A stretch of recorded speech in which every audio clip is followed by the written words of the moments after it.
In the year 1929, a group of scholars working inside the Topkapi Palace in Istanbul opened a dusty cabinet and pulled out a piece of gazelle skin.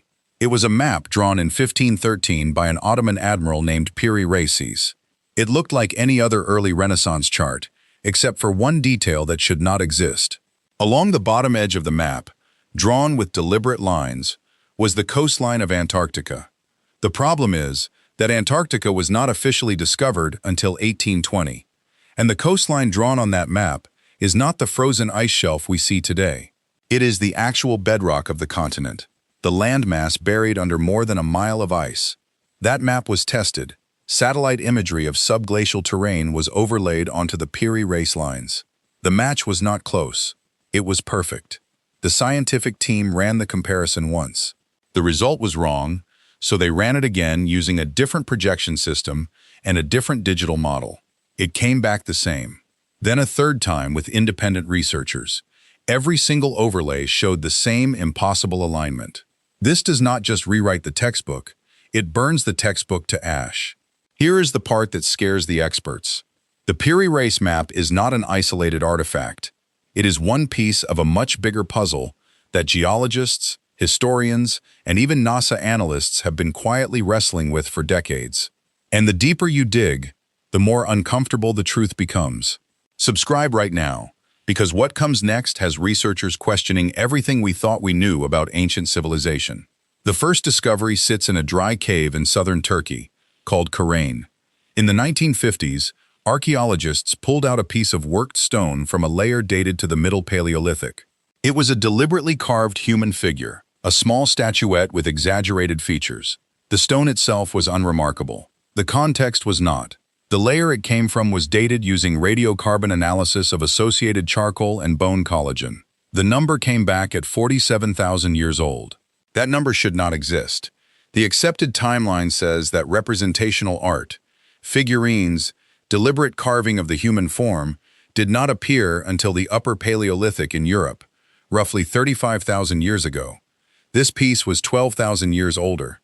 They ran it once. The lab confirmed the charcoal was undisturbed. They sent a second sample to a different facility in Vienna. It came back the same. Then a third time using a different method, uranium-thorium dating on the carbonate crust that had formed over the figurine. It matched. 47,000 years. Read that number again. The establishment reacted with silence. The figurine was labeled as an anomaly, a possible natural formation that someone mistook for carving. But the cut marks were microscopic and deliberate. The tool work was undeniable. The artifact was pushed into a museum basement and forgotten. Because if it was real, it meant that symbolic thought, the very thing that defines modern human cognition, emerged in Anatolia nearly 50,000 years ago.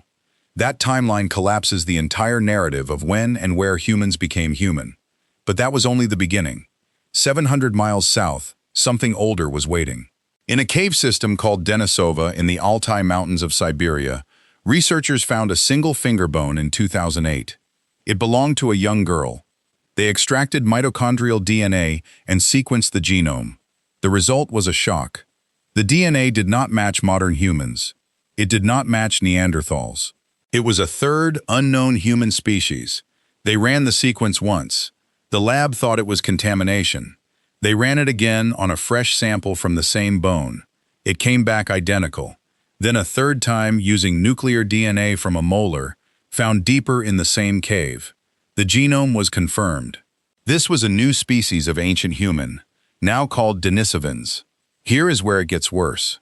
The age of the bone was determined by radiocarbon and later by uranium-thorium dating on the surrounding stalagmite layers. The result was 105,000 years old. But that is not the part that breaks people. The part that breaks people is what the Denisovans left behind. In a chamber of the same cave, archaeologists found a bracelet. It is a polished, drilled, and shaped piece of dark green chloratolite. It has a hole bored through it with a technique that would require a high-speed drill, consistent with a machine-driven tool. The bracelet is between 40,000 and 50,000 years old, according to the sediment layers. The problem is that the technology to drill stone like that, with that precision, did not appear anywhere in the archaeological record until the Neolithic, roughly 10,000 years ago. The bracelet was tested by the Institute of Archaeology in Novosibirsk. They ran it once. The tool marks were analyzed under a scanning electron microscope. The striations were regular, parallel, and consistent with a rotary tool spinning at high speed. They ran it again on a different section of the bracelet. Same result. Then a third time, using a replicated experimental drill. No hand-powered method could produce those marks. The establishment dismissed it. The bracelet was called a later intrusion, a piece that fell into an older layer. But the sediment around it was undisturbed. The layer was sealed. The bracelet is still sitting in a Siberian museum, labeled as an anomaly. It is not an anomaly. It is evidence that someone, or something, was machining stone in Siberia 50,000 years ago. And that was just the second discovery. Here is the part that scares the experts even more. In the deserts of Peru, on the arid plateau of Nazca, there is a site called Kawachi. It is a ceremonial center built by the Nazca culture around 2,000 years ago. But beneath Kawachi, ground-penetrating radar has revealed something that should not exist.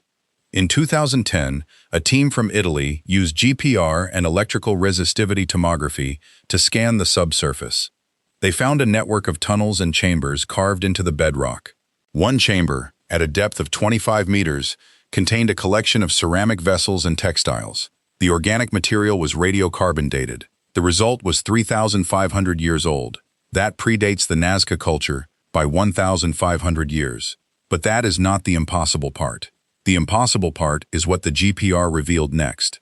Directly beneath one of the largest pyramids at Kawachi, there is a rectangular cavity. It is perfectly geometric, with right angles that are accurate to within 1 degree. The walls are lined with a material that reflects the radar signal differently than the surrounding rock. The team ran the scan once.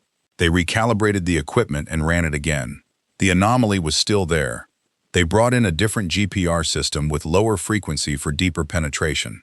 It confirmed the same structure, a machine-cut chamber, precisely engineered, buried under a pyramid that was built on top of it. The Nazca did not build that chamber. They built their pyramid directly over an older structure that was already there. The official explanation is that it is a natural fissure that happens to have perfect right angles. Geologists have reviewed the data. Natural fissures do not have right angles. They do not have uniform wall thickness. The chamber is still there, unexcavated, because no one has permission to dig. But the data is public. Anyone can look at the GPR cross-sections and see the impossible geometry. The establishment calls it a natural formation. The radar says otherwise. And that brings us to the discovery that makes everything else look small. In 2017, a team of geologists and oceanographers from the Russian Academy of Sciences published a paper in the journal Antarctic Science.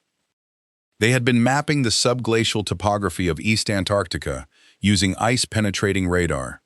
They found a massive depression, a canyon system buried under 3 kilometers of ice. The canyon is deeper than the Grand Canyon. It is 1,000 kilometers long. It should not exist. According to the accepted timeline, the East Antarctic ice sheet has been stable for at least 14 million years. That means no river erosion could have carved that canyon under the ice. The canyon had to have been carved by flowing water before the ice arrived. That would mean Antarctica was ice-free, with a flowing river system, sometime before 14 million years ago. That is not controversial. What is controversial is what the radar also detected. Along the walls of that buried canyon, the radar picked up a series of rectangular anomalies. They are not natural. They are perfectly spaced, geometrically consistent, and aligned with the canyon axis. The team filtered the data for natural geological formations and got no match. They ran the processing algorithm once. The anomalies remained. They ran it again using a different filtering technique. Still there. Then a third time with a higher resolution radar pass. The shapes resolved into a pattern that looks like a series of platforms, terraces, and structures. The official paper called them subglacial topographic features of unknown origin. The unofficial response from the scientific community was immediate silence, no follow-up studies, no new funding. Because if those shapes are what they look like, it means that an advanced civilization was building on the coast of Antarctica before the ice came. And that ice has been there for millions of years. That timeline pushes the existence of intelligent, construction-capable beings back into a period of Earth's history where no known hominid existed. Piri Reis drew that coastline from older maps. He drew the bedrock, not the ice. And now, radar under the ice has found structures that match what he drew. The map is not a mystery anymore. It is a reference. Okay, but here is the question that no one wants to answer. How did they get there? How did a civilization, advanced enough to map subglacial Antarctica, exist at a time when the planet was supposed to be populated only by small bands of hunter-gatherers? The answer may lie in a discovery made in the mountains of South Africa. In a cave called the Wonderwork, archaeologists found evidence of controlled fire use dated to 1.0 million years ago. That is old, but not shocking. What is shocking is what else they found at Wonderwork. In the same sediment layer, they found a piece of hematite, a red ochre stone, that had been deliberately scratched with a geometric pattern. The pattern is a crosshatch, a series of intersecting lines that are clearly intentional. The age of the layer was determined by paleomagnetic dating and confirmed by electron spin resonance. The result is 500,000 years old. That number should not exist. Geometric engraving is considered a hallmark of modern human behavior, and it was not supposed to appear until Homo sapiens emerged around 300,000 years ago.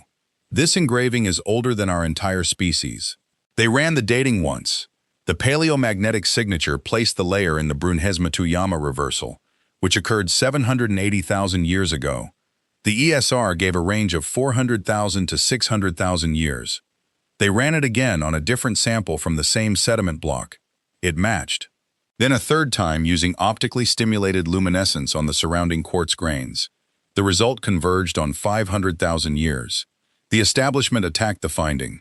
They said the scratches could have been natural, caused by animal claws or geological pressure. But the lines are parallel, evenly spaced, and cut at consistent depth. Animal claws do not produce crosshatch patterns. The artifact is still in the McGregor Museum in Kimberley. It is labeled as a piece of engraved ochre, but the dating is rarely mentioned. Because if Homo heidelbergensis, or some earlier hominid, was making symbolic geometric engravings 500,000 years ago, then the cognitive leap that produced civilization did not happen suddenly 10,000 years ago. It was always there. It was suppressed. It was lost. And then it was rediscovered. Here is the part that brings it all together. Every single discovery on this ladder points to the same uncomfortable truth. The Piri Reis map, the Denisovan bracelet, the subglacial Antarctic structures, the geometric engraving from Wonderwork, the buried chamber at Kahawachi. They all share one thing in common. They do not fit the timeline. They are anomalies that the establishment has either ignored, buried, or explained away with increasingly desperate excuses.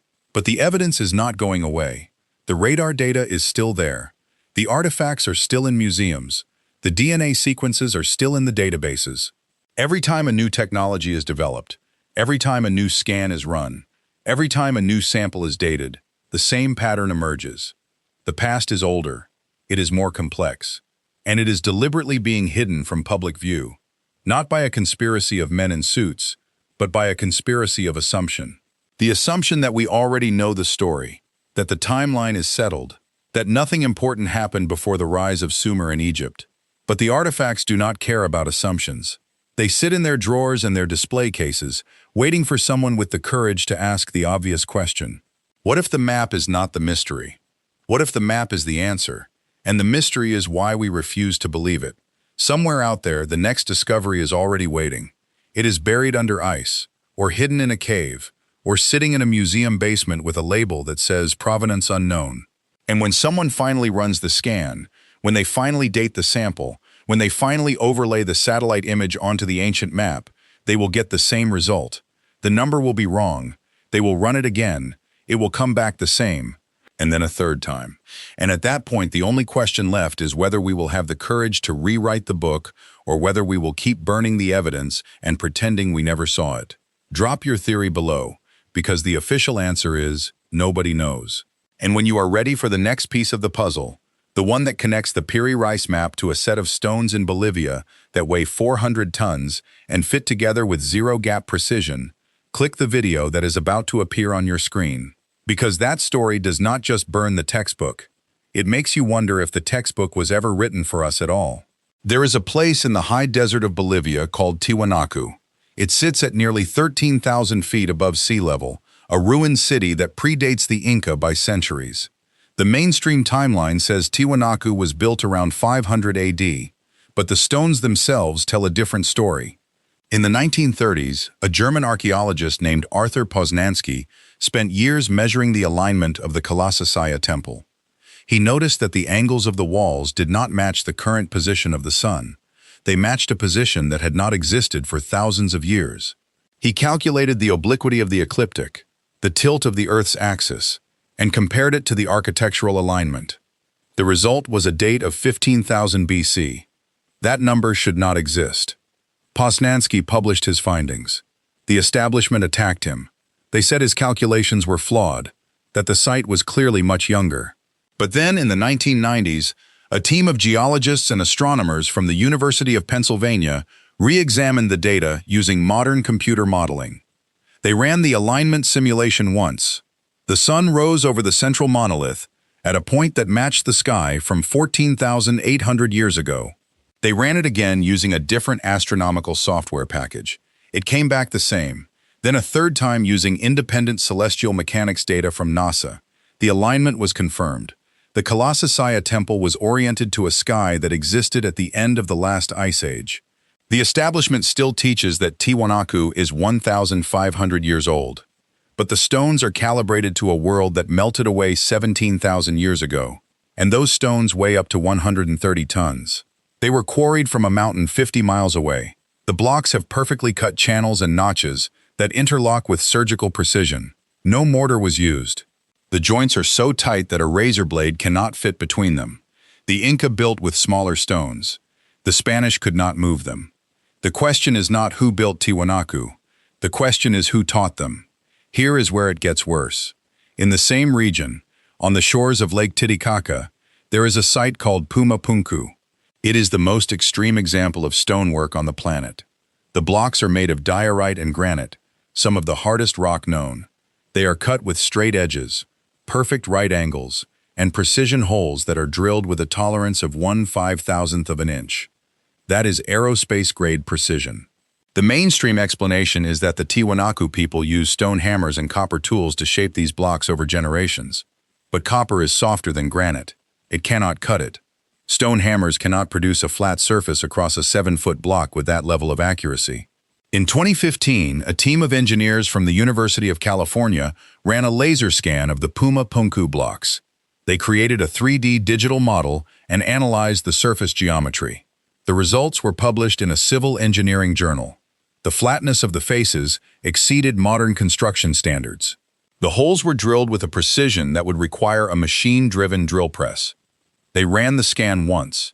The data showed no deviation greater than 0.5 millimeters across a 2-meter face. They ran it again, using a different laser scanner. The same result. Then a third time using photogrammetry. The model matched. The establishment ignores this paper. It is not taught in archaeology courses. Because if Pumapunku was built with precision machining, it means that someone in the high Andes, 14,000 years ago, had technology that we are only now rediscovering. And that technology did not come from a gradual evolution of stone tools. It appeared fully formed, with no developmental stage, no crude earlier versions. That is not how human technology works, unless it was not human. But that was only the beginning. 7,000 miles away, in the deserts of Egypt, there is a site that pushes the timeline even further back. The Great Sphinx of Giza is conventionally dated to 2500 BC, built by Pharaoh Khafre, but the evidence for that date is circumstantial. There is no inscription on the Sphinx that names Khafre. The only connection is a statue found in a nearby temple that has his name, but that statue was not found in situ. It was dug out of a pit and could have been moved.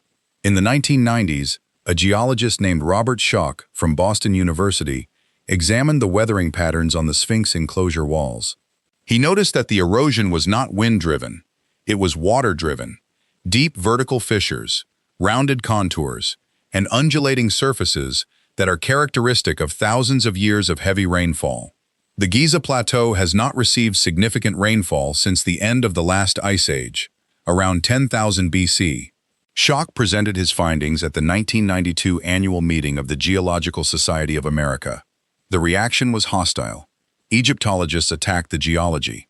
They said the erosion was caused by wind and sand, not water. But shock brought in a second geologist, David Coxill, who independently analyzed the same data. He ran the analysis once.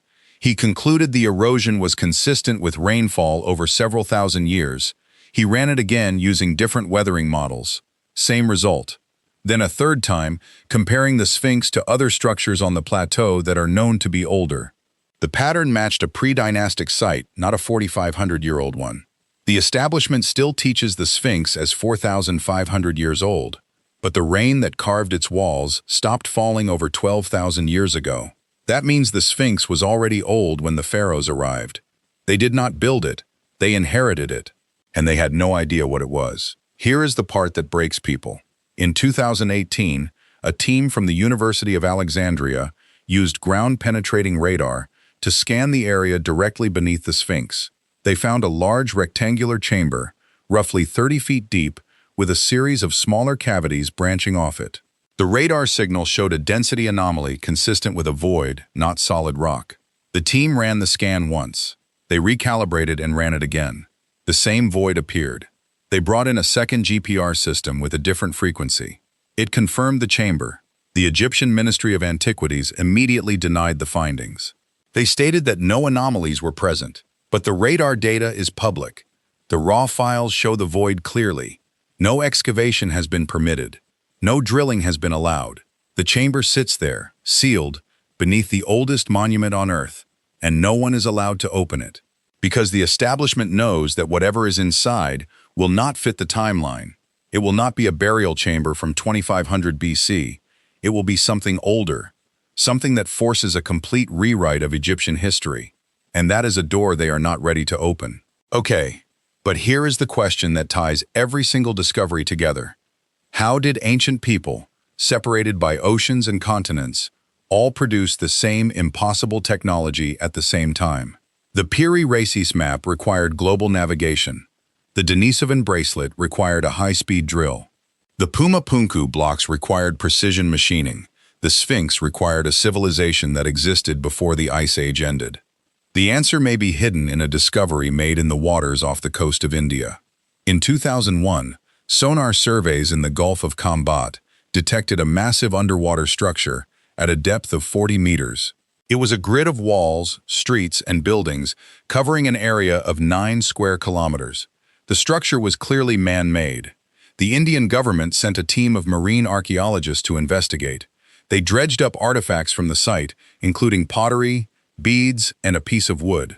The wood was radiocarbon dated. The result was 9,500 years old. That number should not exist. The oldest known city in India is Harappa, dated to 4,500 years ago. This structure was more than twice as old. The team ran the date once. The lab confirmed the wood was not contaminated. They ran it again on a second piece of wood from a different location on the site. It came back 9,400 years old. Then a third time using a bone fragment, it was 9,600 years old. The site was clearly a city that existed at the end of the last ice age, before sea levels rose and drowned it. The establishment reacted with silence. The Indian government halted further excavation. The site is still underwater, untouched, because it threatens the entire narrative of when civilization began. If a city existed 9,500 years ago, then the standard story of agriculture leading to cities in Mesopotamia is wrong. It happened earlier. It happened globally, and it was lost when the ice melted and the oceans rose. Every single one of these discoveries points to the same conclusion. There was a global civilization before the flood. It was advanced. It was connected. It mapped the entire planet, including Antarctica. It built with stone at a level we cannot replicate today. It left its fingerprints on every continent, and then it disappeared. The Ice Age ended. The sea levels rose by 400 feet. The cities were drowned. The knowledge was scattered. The survivors became hunter-gatherers again, and over thousands of years they forgot. They forgot the machines. They forgot the maps. They forgot the precision. And when they rebuilt, they started from nothing. But the evidence never went away. It is buried under ice. It is submerged under water. It is hidden in museum basements. It is waiting. The question is not whether it exists. The question is whether we have the courage to admit that we are not the first. We are not the pinnacle. We are a second attempt. And somewhere out there, the next discovery is already waiting to prove it. Drop your theory below, because the official answer is, nobody knows. And when you are ready to see the evidence that connects the Piri Reis map to a set of stones in Lebanon that weigh 2,000 tons and are still sitting in a quarry, cut but never moved, click the video that is about to appear on your screen. Because that story does not just burn the textbook, it makes you wonder if the textbook was ever a complete story at all.